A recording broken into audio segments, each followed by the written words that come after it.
everybody. I am absolutely delighted today to be joined by Richard Murray of Veco. How are you, sir? You okay? Very good, Simon. How you doing? Really good, really good. It's all conference season, isn't it? So it's a bit exciting. Obviously, I know that's my speciality. But you're not letting those events take all of the attention, are you? You've got some really big news today that I'm quite excited to be covering with yourself. Do you want to just give us an overview of what you're unveiling? Yeah, absolutely. It's we're unveiling a new product today. It's called Veco Plus. We are into our fifth iteration now of property software, of CRM software, and yeah, we couldn't be more excited. We can't wait to get it out there. Again, you've been there and done it. You know what it's like. These things. It's a long running, and it's a big investment. And you know, you just want to get to that D-Day. You want to get to that point where you can shout about it and you can tell everyone what you've been doing for the last couple of years. Well, and we should announce this as two news flashes, because you were kind enough to share this with me, and it must be about one of the first times I've managed to keep my mouth shut for the last 2 years as you were doing it. And I know, in fact, everybody, in terms of CRM, let's be honest, is the most complicated prop tech there is. Somebody will come back and challenge me, but I believe that's obviously the case there. Secondly, the biggest then project that any prop tech company and a CRM company can be is replacing an iterative older product, isn't it? And bringing that too, while still, of course, looking after your existing client base, isn't it? Because it's not like you can just do what some of these ivory tower techies do and just sit away, you know, sort of dabbling in the background. You've got to make sure that all of those past clients, current clients, are being looked after whilst you're essentially reinventing the wheel again, aren't you? No, absolutely, and that is crucial. We know recurring revenue is the lifeblood of a company like ours. Our clients, you know, are made to feel that they're important, as they should be. Our service levels are right up there, have been for a long time, continue to be so. And we're not end of lifing our existing products. We're just moving on and making sure that when those clients are ready to move, and that might be next week, it might be next month, it might be next year, that we've got a great option for them to migrate over to. So give us a context as to, we'll come back to many of the different benefits of this, and you really want to stay tuned to hear those ones there.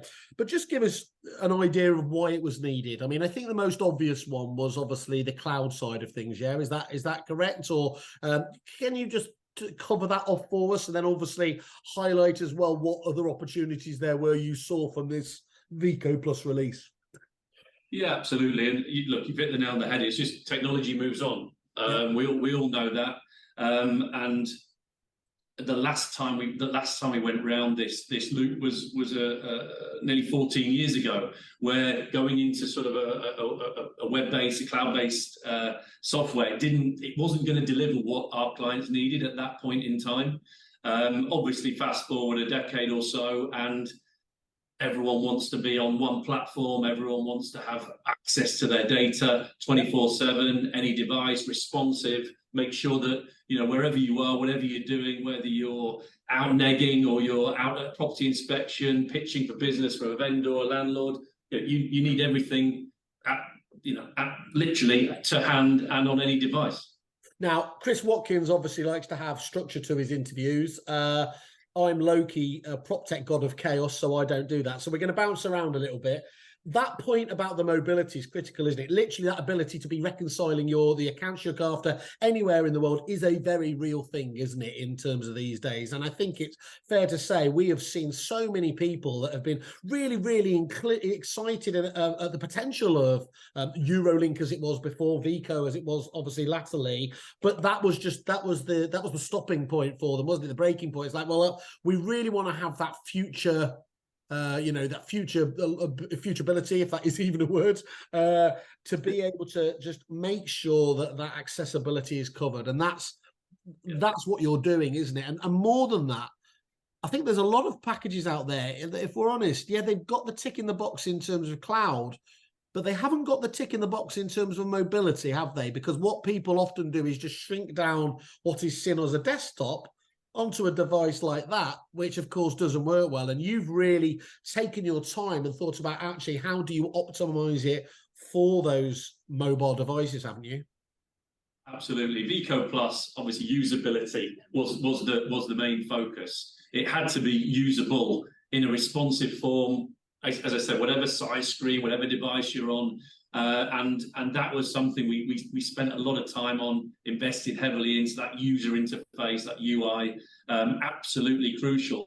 And I guess the transition from Veco to Veco Plus, and there's nothing particularly wrong with the approach, but having the sort of desktop version, the app, the portals, the access, points here, there, and everywhere, it's actually really difficult to maintain.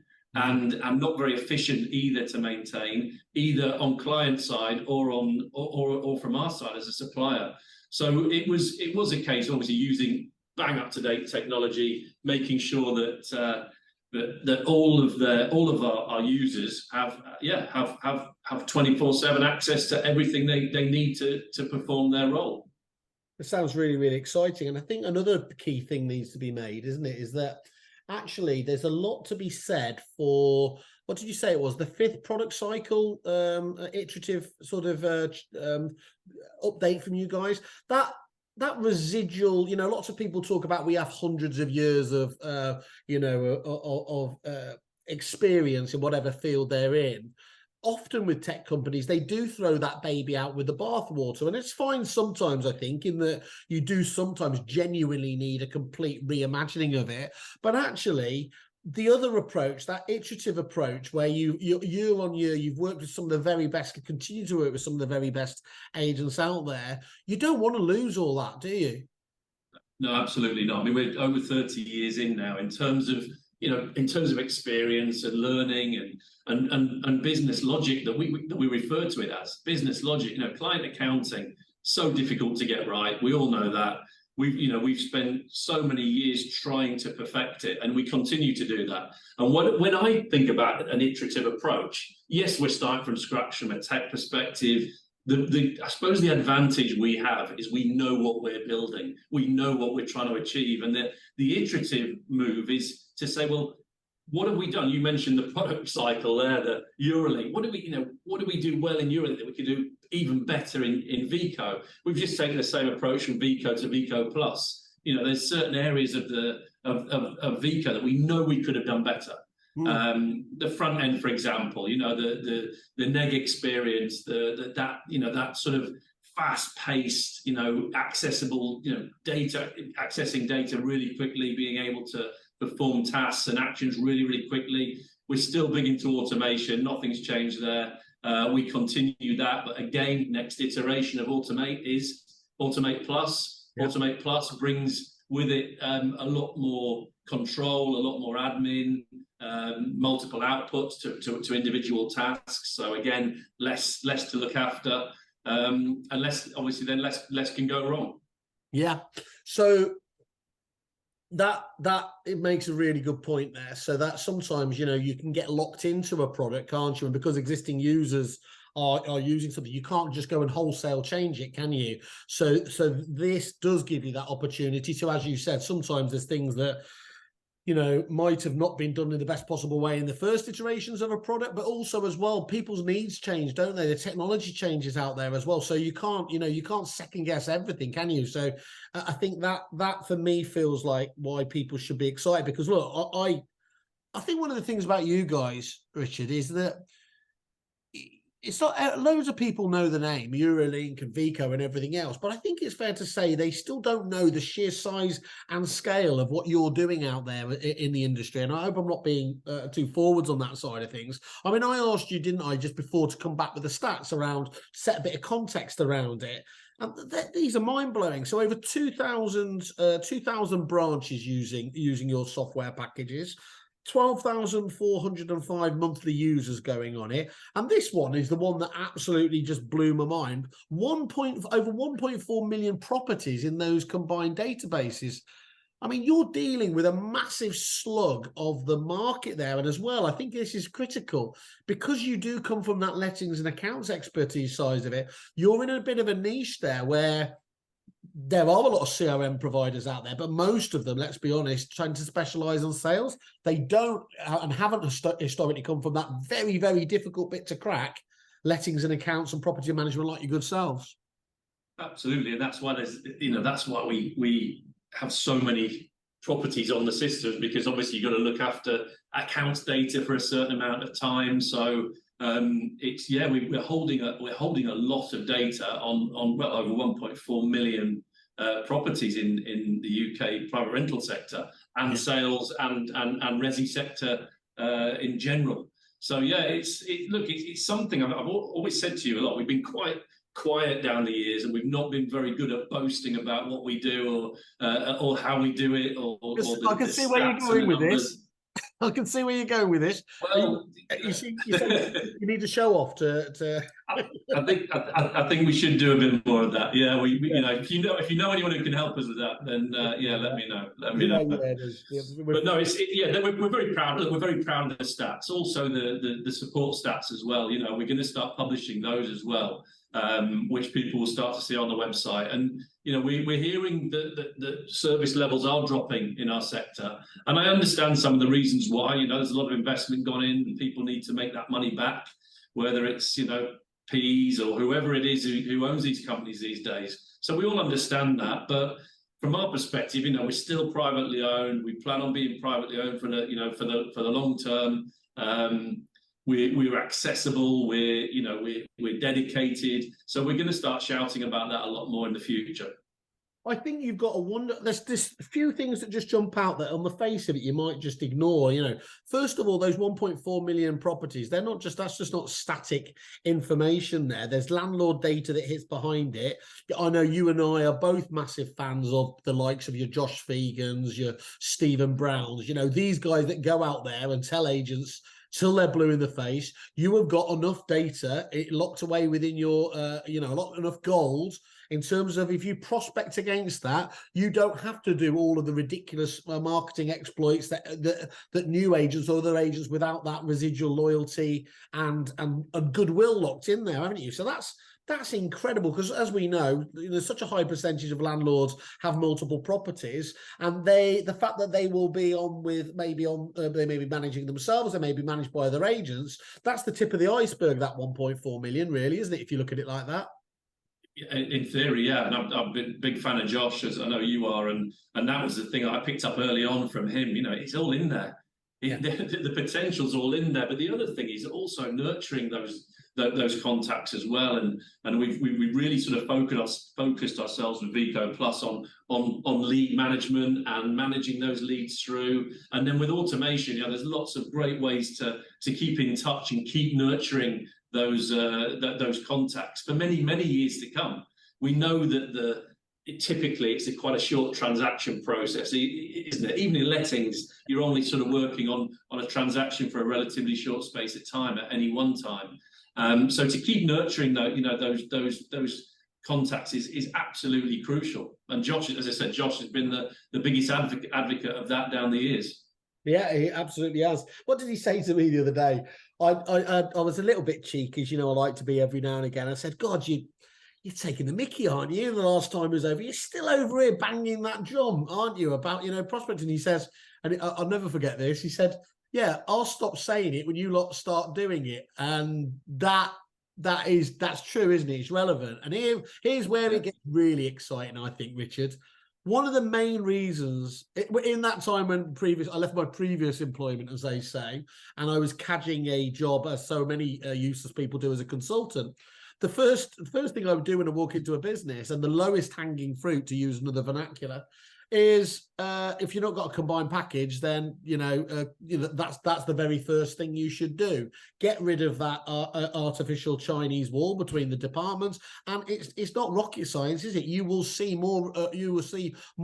Recommendations, more referrals rather, between those departments. And again, being in that very small group of suppliers, CRM suppliers, that handle both sales, lettings, and accounts going forwards is massive, I think, and that's that needs saying. The second thing, and I admit this is getting a bit biased here now, is and I'm a bit disappointed you haven't shouted about this already, if I'm honest, Richard, is that point of view about you need to shout about it. You don't need to really shout about it because your clients are shouted about it. And I did want to check before I came on board. You're the #1 reviewed CRM, aren't you, on our platform, the biggest and best B2B platform we've got in this industry at the moment. And I advise anyone to go and have a look at Kerfuffle.com, obviously put Veco in there and have a look at what those day-to-day users. And I think what's brilliant about that, Richard, actually, which I've noticed in there, is a lot of the time I certainly as a supplier felt guilty, got this wrong, was we do focus almost overwhelmingly on the business owners. You know, we just try and obviously they're the ones who choose the product. They're the ones that sign off the checks. They're the one that ostensibly you have to keep happy. And of course they are absolutely crucial.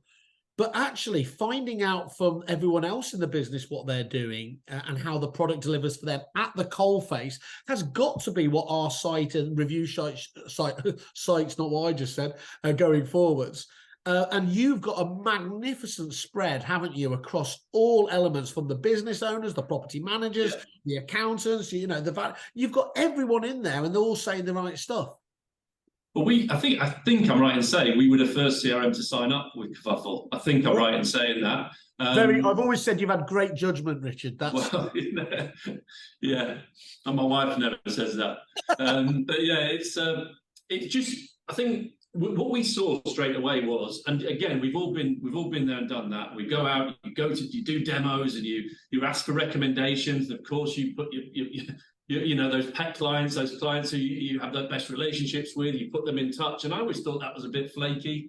I'd see through that. We you know, estate agents, letting agents are all going to see through that. So that's what I liked about it. Saying, look, don't let me put you onto my very close friends and clients and who are going to tell you that we're great. Go to this site and go and look at what people are saying. And I think we've got well over 120 now or something like that on Kerfuffle. And they are, as you say, users from all different areas of our client base.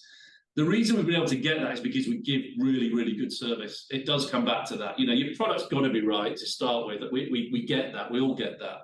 But I think it's just your service levels have got to be spot on. And I think, you know, getting back to Veco Plus and what we're trying to achieve with Veco Plus is we've started to look at users in a slightly different way, because we've always seen users as being those guys within a state agency, within a letting agency, using a software to help facilitate their jobs. But we see users now as an applicant, as a tenant, as a landlord, as a vendor, you know, because they're all going to be using the same platform. Essentially, they're all going to be jumping on to see their, you know, self-serve, to see their data. So something we've delivered with Veco Plus is pre-tenancy. Yeah. So as a pre-tenancy process, we all know that's been a tricky area to get right. You know, it's created its own stream of products in itself.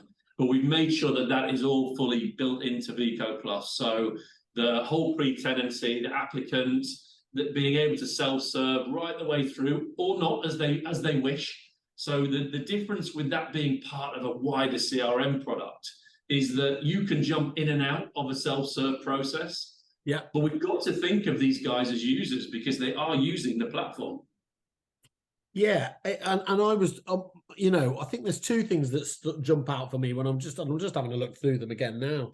Is first of all, it's the strength of feelings. Some people have almost written war and peace about it. It's always a good sign that they do, you know, because I used to get a bit pissed off, if I was honest, and obviously creating a business about my own vanity is the only way I could go forwards. But CRM does deserve far more attention than it's got. I mean, the fact that we now, let's take this. You brought me up on this the other day because you know, I don't know whether I started the trend of calling ourselves CRM. I think I definitely think if it wasn't the first, I was one of the first, because I went over to Australia and saw all of the estate agency packages there were calling themselves CRM. I thought, that's much more exciting and much better. And you came back. You made the point to me the other day, though, that if we were really honest about it, have we really? You know, it's the old Thor meme thing. Is it really?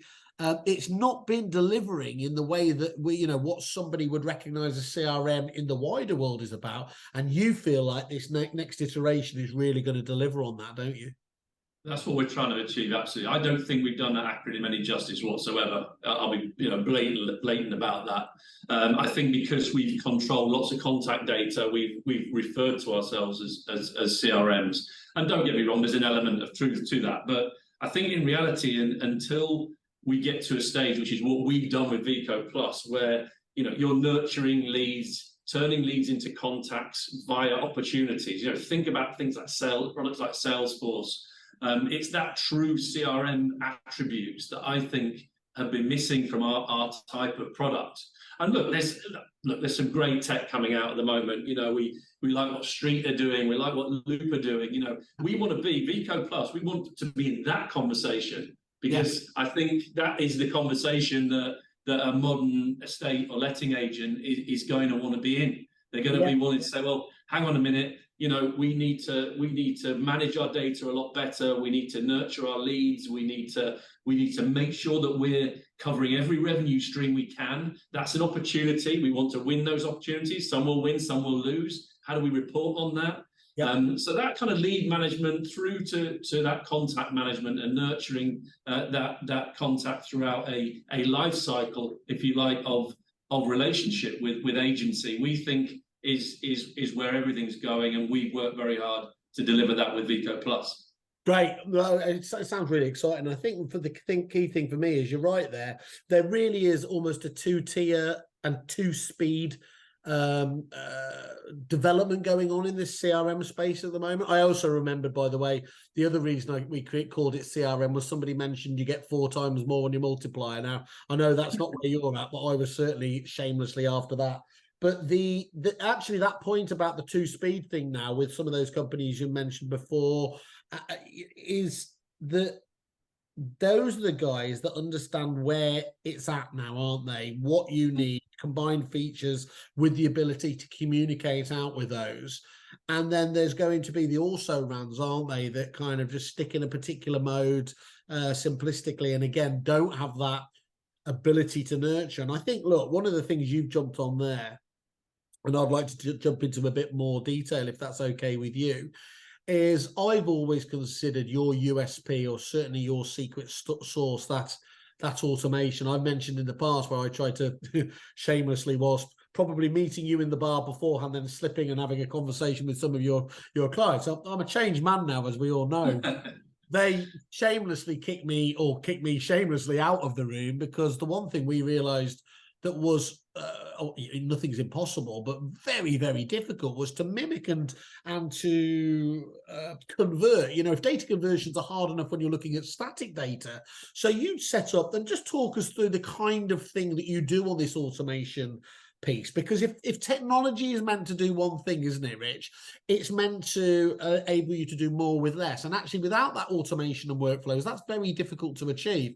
Can you just talk to us about your philosophy on that approach and what it's going to? You mentioned before, I think, automation plus as well. Could you just talk us through that?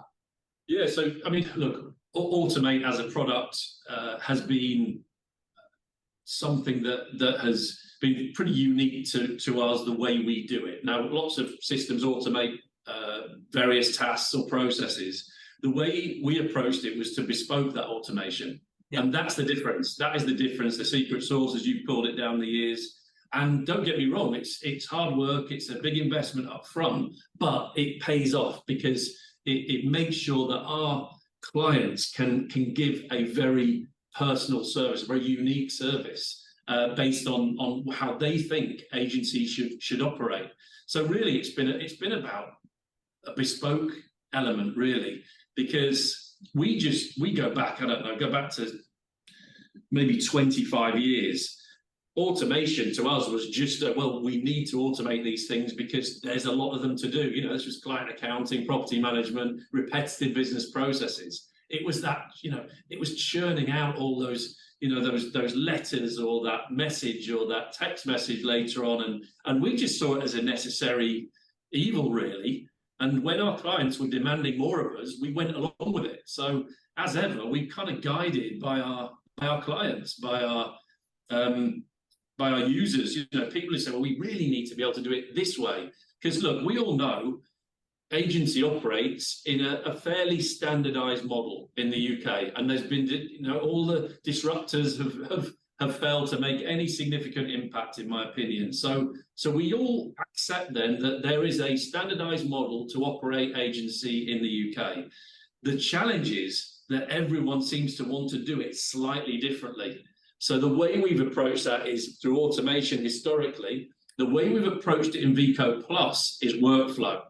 So we've standardized a lot more of how you do things in Veco Plus, because sometimes flexibility can cause challenges and problems. Yeah, of course. So by standardizing the way things are done, but then giving clients the workflow opportunity to put their own processes in, their own business protocols in, and work to their prescribed way of delivering whatever that repetitive business process is, or that service level, because it could be one of a number of things. Something as simple as an anniversary message, just to say it's a year since you moved into your property. Just that is just, no one's going to be offended by that. That's not going to annoy anyone. And it's the sort of thing he probably becomes a bit of a talking point at home then. Do you realise we've been in the house a year or 2 years or 4 years? Just keeping just reminding people you're there, and you help them in what's always a really stressful time, really difficult time. And no matter how difficult it was, pain's a memory, right? You'll look back, you think, yeah, but we're here, we're happy, the kids are growing up, or whatever. Kids have moved out. That's the happiest day, surely. Yeah. But absolutely. But then the fact is, let's give you a valuation. Let's move you on. Yeah, it's the underlying message. Yeah, I think that's and you know what? There'll be loads of agents watching this thinking you just described it as fairly simple. I would estimate, and it's as usually it's one of those Whaley stats. I reckon 3/4 of agents aren't doing that with their current system, if their current system does it already. Now, if you're missing such an open goal like that, and that is, as we said, really that's 101, isn't it, in terms of nurturing and everything else? How much more are you missing out on down the road? And I think the other thing you just said as well. Sorry, I always have that habit of grinning. That I do make myself very unpopular with our agency clients, because they don't do themselves any favors. They'll often start off with, which is where you were going, and say, look, I just want the same as everybody else. And then they proceed to ask for something that no one else in the history of property has ever asked for, haven't they, there? And that difficulty of standardizing and still having the flexibility out there as well is why it's such a difficult job with CRM.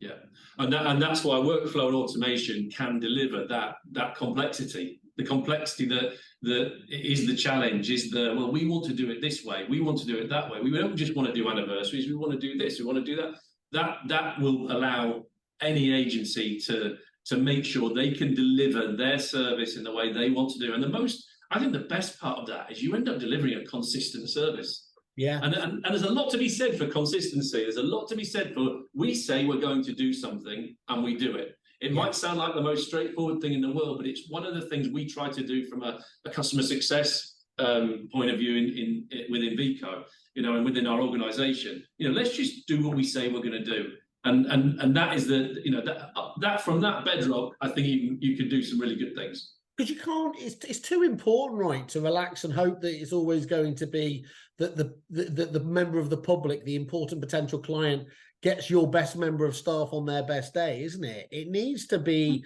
systemized. It needs to be integrated. You still need to train up the best people in the business, but it gives you that artificial platform, doesn't it, to make sure that you aren't missing anything, and you are, as you've highlighted there, giving that consistency. Consistency is about everything, especially when you've got a corporate brand. Maybe it doesn't matter so much if you're one of these individual associate broker models or something like that, because you're all about that person and everything else. But whilst the vast majority of the industry still revolves around that brand, that corporate brand and reputation, it's vital. I'd slightly disagree with you. I don't think it matters what service you're trying to deliver if you can have more time to do the good stuff, the relationship building, the nurturing, the personal bit. I've always banged that drum. We are simply here to facilitate a people business. It is a people business. It's been proved. It always will be, certainly in my career. because of the failed disruption. And I think that's what we've sort of stuck to, just making sure that no matter what your mantra is in terms of service, make sure you're not wasting time on repetitive business processes. Excellent. Look, there's a final part to what I've deemed this holy trinity of this release. You mentioned there really delivering on that CRM point of view, the workflows, again, obviously, that are coming with this as well. Just talk us through, you highlighted to me, and at first I didn't really get the importance of it, but as you explained, it became really, really obvious. The self-service aspect. Could you just talk us through a little bit of that? Yeah, look, self-service is prominent in 98% of sectors. In our sector, I always felt, again, the key players, we dropped the ball a little bit here. We didn't get onto it early enough. And as it says, it's created its own sort of micro sector in itself. But we always saw, there's times where you can say, hang on a minute, that's really specialist. Let's leave it to those guys because they're going to do a really, really good job. But I think with self-service, we've jumped on it. We see, pre-tenancy just one of a number of self-service items that we're going to be developing. But it's just that kind of convenience aspect, and the convenience that we see is being able to do certain things in a self-serve environment, but then still being able to just walk into a branch or call a branch and say, can you just explain this? Or giving them some information, or sending them some information, or someone's not comfortable with a digital signature. You shouldn't fall out of the process. You just do something slightly differently. And then the internal user, or the staff users we're now referring to them as, will complete a process on behalf of the external user. And it's simple as that. And when you're building your workflows, you're building them in a way that they can be done externally by external users. So you've got total control over it, which is something that's very difficult unless you've got a deep integration with a self-service platform. It's going to be always really difficult to maintain that, again, that consistency and not miss anything. But also, reality is people will do things in a slightly different way than you ever expected them to. So self-serve is massive for us with Veco Plus, and it's just something that we see just as pure convenience, and also saving agency users a lot of time. Let's save them that data entry and that referencing data, all that sort of stuff. Let's own it, but let's not have to put it all in ourselves. I think it's one of the challenges has been that self-service has always been kind of at first almost a bit sneered at because people think it's the company absolving themselves the responsibility. What they don't understand is that actually the vast majority of people want to have it's about convenience, it's about speed of access, isn't it? Being able to make those changes. And therein lies the rub, because actually as long as you put your time and energy and effort into creating the right platform that allows you to do the self-service, that's how it's not for everybody, but there's certainly a majority of people want to be able to have that. Well, if it's made optional, and you can actually decide what you want as an agency to make self-serve, then you can build that into your workflow. So again, we thought that was the missing piece of the jigsaw. I mean, look, time will tell if we're right or wrong. But if it's an option, if it's optional, we're not forcing it down anyone's throat here. We just say, look, there's self-serve elements to this new product, Veco Plus. You can allow people to do certain tasks or processes in an external environment, but obviously we needed a technology platform to be able to deliver that. But I tell you what I have learned from this, and I hate to use the word journey, it's a bit naff, but what I have learned from this process over the last couple of years. I know now why people aren't building end-to-end. I know why they're doing certain sectors and specializing, because it's tough. It's a really tough ask. And as you said, CRM, you said at the start of this webinar, it's the most difficult thing to deliver. Yeah. Delivering it these days is even harder. I think it's even harder. It could look. We go back in the day. You do a basic matching system. You have the ability to change a few letters. You upload to Rightmove, and you could walk out of there with a check. And that was probably the only reason I was able to make it in this industry, because I could get my head around that. Nowadays, you know, how can you be anything almost other than a specialist in generalism? Because you've got every single gamut of bit to go on. So if you're going to come to the table with some already established providers already out there, and never mind that, you've got an entire client base who says, well, hang on a minute, our barometer of success is here. So you've got to get here straight away. That's a tough ask, isn't it? But the good news from your point of view is, again, this is what I mean by that two-tier approach, isn't it? That there will definitely be, I think, you know, the rest who will do do it well, do it cheaply, whatever else, and then there will be the people who are really delivering on that promise of it as a platform. Because again, come back to it, if you sort out and get your CRM right, the rest of your tech stack is 10 times easier, isn't it? If you choose the wrong CRM, if you don't have it set up in the right way, everything you build in terms of that tech stack is built on quicksand, isn't it? And it's a bit of sticking plaster here, it's a bit of sticking plaster there. So, you know, it's not hard to see why so many of the technical consultants out there do spend so long on these big projects, making sure that they get that right for their agency clients. Absolutely, but I think for us it's about being the single source of truth. You know, we've spoken about that for a lot of years as well, that you do have to have that. So the core disciplines need to be in one place, in our opinion, and then obviously with our approach in Veco Plus to sort of integrations is something called extensions. Yeah, and we you know, I think the phrase is perfect. You know, you want to extend your prop tech base to certain key areas that are really going to deliver something unique and something that's going to add value, serious value to your proposition, whether it's top line or bottom line. Okay, talk to me. We've spoken about some of these really important niche areas as well. In terms of what you guys have always done fantastically, which is the property management and the accounts. What's been the approach there? How have you taken this opportunity to take that forwards? Okay, so yeah, we haven't spoken about those pretty important areas. I suppose because our focus has been on what we didn't do as well with Veco, to make sure we do it really well with Veco Plus.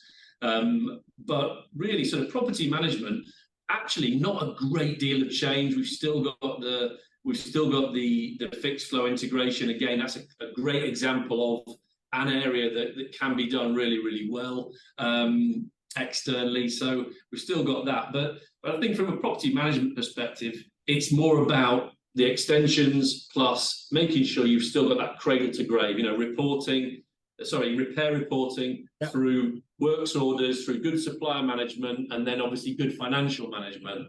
In terms of accounts, our approach to accounts has been, let's make the user experience much, much better. And what you're able to do with kind of this front end, back end development process these days is you can hide a lot of complexity under the surface. Yep. And really, it's been a case of saying, well, look, you know, let's make sure that obviously all our qualified and qualified by experience client accounts users, they understand the terminology, but you know, we don't need to expose so much of the actual process. So you know, there's been areas of client accounting that we've delivered really well down the years, like owner groups, for example. So this was something in Eurolink. We found that our users were spending a lot of time on those properties where they had joint ownership. Yep. So we built something called owner groups into Veco, which everyone thought was great, but then throw an owner group at an egg and they say, well, I'm not interested in that. That's all back end stuff. So that's a good example of an area where we've evolved, and now we've had to make sure that evolution is delivered in a much, much better way for every part of the business. I think, look, what you showed me the other day, you were kind enough to let me have a look into the labs bit, and of course, you'll kill me if I say anything too much, but the interface is wonderful. I mean, it really is. I think for me, that difficulty that so many systems, you know, face of, you need to often portray and show a lot of information on the screen, and doing that simplistically or feels like logically is always a perennial challenge. You've really nailed that, I think, with what you were showing me the other day there. The integration piece, I'm very interested. Obviously, there's a lot of talk out there. Obviously, Foundations has its kind of app store there. Your MRIs have theirs. So that you feel like this now, the way you're creating this is going to give your clients again another a great step up in terms of that ability to use the best tech that's out there, the best suppliers. Yeah, we think so. I mean, you know, it's been interesting to watch how this has all evolved over the last however many years, and we've been lucky that our cycle, you know, and again, sometimes you get a bit of luck, right? Your product cycle comes round at a time where people have gone through the pain point of something, and we think, we believe like extensions delivers a more of a supplier agnostic opportunity for agents. So for us, it's, you know, we could have spent every penny of our development budget every year on integrations. Yeah. Cool. But obviously, if that's all you ever did, where do you end up with your core product?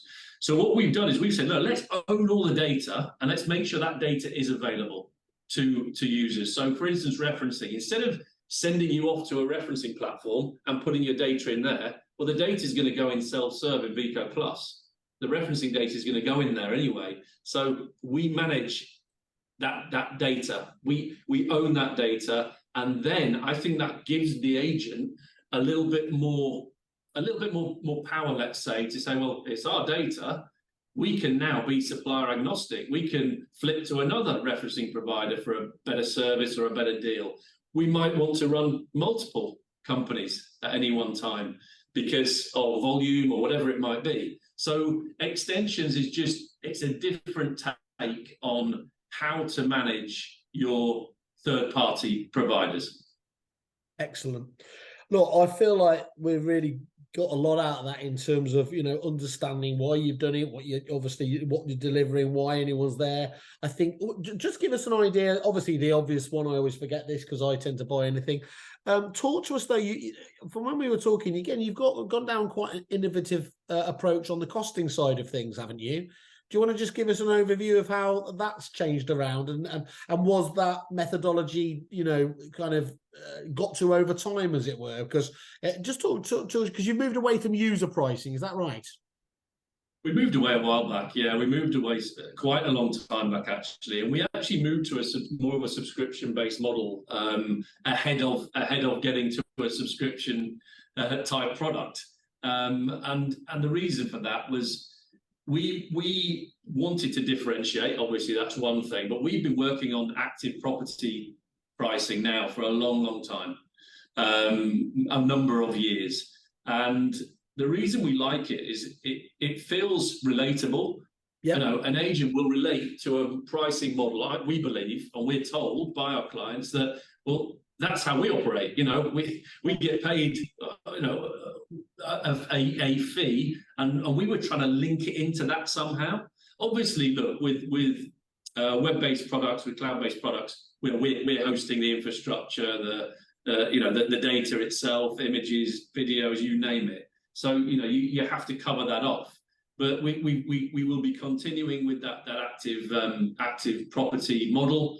You know, how many times have you had the argument down the years about user pricing? Well, yeah, for me, why would I buy into a company who has a user model? Yeah. Because actually, in my mind, the more users, the more revenue they get. That doesn't make sense to me. It never has done. And also, you know, you've got Saturday workers, you've got part-time, you've got all that debate that you just don't need. You just don't need. Look, it's active properties. That's what you guys could make a fee on. That's what we'll charge against. And in theory, then we're all kind of invested in the same success. No, I think it's the fairest way of doing it without a sad. It's something that pisses agents off. You know, I know the amount of deals that fall through because, as you said, some business might have a large part-time, you know, weekenders and things like that. And it's just, and the amount of toing and froing going over it, ultimately basing it on the amount of properties you've got is the easiest and fairest metric, isn't it? I think that you can have. So I think that's really, really innovative. Okay, cool. What we're going to do is we're going to find out anyone that's going to be interested now. Where are you in terms of this the release schedule? Can people start seeing it yet? Are they waiting to when are they going to be able to find out more? So the launch, if you like, is now. We're delivering from Q1 next year, 2024, for lettings end to end. Q3 for sales. So the one system. We are looking to set up obviously demo meetings and getting together with existing clients who are looking to evaluate their requirements, their needs. Any prospective clients, we love to talk to people who are starting to think about what change looks like in their organization, how they're going to scale up, how they're going to grow their agency over the next 5 to 10 years. So really, it's get to the new website, which is veco.software. Jump on there, have a look. Make sure it's you'll see you'll get a glimpse of that user experience that you just talked about, that you said you liked. Hopefully, people will like that as well, out there, and jump on the next steps. Very, very quick process, and we'll get in touch and start that consultation process. That sounds great, Richard. Thank you. I mean, yeah, anybody out there, do have a look at it. Let me know. Come back to me. I'm always desperate for feedback. Obviously, CRM is my particular baby anyway. I'd love to know what your thoughts and feedback are. We're going to be hearing it from your users. I wanted to just before I do my closing. I actually thought I'd use my own site for what it was meant for as well. So I did a search on, you can search on the reviews for anyone who is sometimes that's quite useful. And I had a look through just where support was mentioned on those 100+ reviews you've got there. And look, these are all just fantastic names in the industry. Excellent support services, friendly and helpful staff, excellent product and advice, support is superb. What's it? The team are all fantastic, and I cannot fault their attitude towards helping their clients. Excellent service. I mean, it just goes on and on and on and on and on there. This is, it's not a one-off. They're not outliers. That is a trend. If 20% of those are, going out of their way to just talk specifically about supports, I'd suggest that's what people need in this most important of, as I said, tech partners you're going to have in your business. So that's really important. I think the second thing, I mean, for my takeaway, look, it's brilliant because it's a new product. So there's all the excitement around that, doing exciting, really great new stuff, but obviously built on the background of what you guys are already doing. And so Veco Plus gets that tick there. That 30 years of experience, I mean, that's in tech term, it's a bit like dog years, isn't it? That's like centuries, really. I mean, you'll come into the same place as me. We were in this before it was even called prop tech. That's how mad that is. Yeah. Obviously, you want to get people to kind of register. We want to get people to register and find out what comes on with it. But I think, again, just even it shows that client approach you've got, because you haven't been brutal about it. You are obviously working with those existing clients as well, aren't you? And so that shows a real thought there to make sure that there's no, there's the maximum of business continuity, I suppose. So look, I mean, from my point of view, any closing comments you'd like to just make there, Rich? Or no, but I think that's probably the most important thing. We in an ideal world, it is a win-win situation. There's an element of selfishness about it. We're into this. Veco Plus represents the 5th iteration in our life cycle as a business.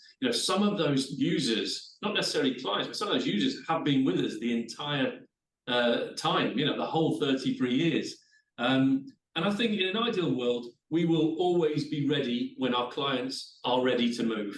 And if we've got the right type of solution for them, then in theory, we should never lose a client. And there should always be a smooth migration process, and everyone benefits from that. So, yeah, I think service levels, we'll keep monitoring, we'll keep working hard on. But yeah, look, we're just really excited to get this product out there. We're using it plus, it's plus, it's supercharged, it's streamlined, it's everything really that we've been about, that we haven't been shouting about. Well, we're going to start shouting about it more. Excellent. Well, we look forward to that. Look, can't wait to hear the feedback. We'll get some more product overviews as well. I think from what we've seen today, this is definitely one to watch. Richard, thank you very much for today. Thank you for unveiling it, as it were, with ourselves. We love to obviously be the huggy bear and get exposed to the new tech, and this is definitely one of those ones. Everyone needs to get it on their watch list for 2024 and start talking to you guys now about booking that in. For today, thank you very much. Thank you, Simon. Cheers.